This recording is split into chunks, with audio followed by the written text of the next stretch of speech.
ये खबर सावली से सामने आ रही है, जहां पर अंतर्राष्ट्रीय हिंदू परिषद की ओर से जम्मू कश्मीर के पहलगाम में हुए आतंकी हमले को लेकर आवेदन पत्र दिया गया है। दरअसल जय श्री राम के नारे लगाते हुए सावली में अंतर्राष्ट्रीय हिंदू परिषद ने सावली तालुका सेवा सदन पर मामलतदार को आवेदन पत्र दिया। कल जम्मू कश्मीर के पहलगाम में जो आतंकी हमला हुआ था उसमें 26 लोगों की जान चली गई थी, जिसमें 3 गुजराती थे। आतंकवादियों की ओर से धर्म पूछकर लोगों पर अंधाधुंध गोलियां बरसाई गई थी। तब इस आतंकवादी हमले में कई लोग घायल हुए और कई निर्दोष लोगों ने अपनी जान गंवा दी। उसी के मद्देनजर पूरे देश भर में इस वक्त रोष दिखाई पड़ रहा है। तब सावली में अंतर्राष्ट्रीय हिंदू परिषद की ओर से सावली तालुका सेवा सदन पर मामलतदार को आवेदन पत्र देते हुए इस मामले में आतंकियों पर कड़ी कार्रवाई करने की मांग साझा की गई है।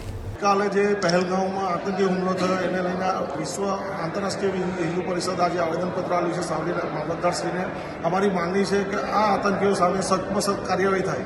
જેવી રીતે વિદેશના લોકો જે આતંકવાદીઓને જે શિક્ષા કરે છે, ઉસામા બિન લાદેનને જે રીતે બુદ્ધિને લાવીને મારી નાખ્યો, એ રીતે આ આતંકવાદીઓને શોધીને એને મારી નાખવામાં આવે અને આવી ફરી કોઈ વાર આતંકી હુમલો ન થાય એવી અમારી માંગણી છે।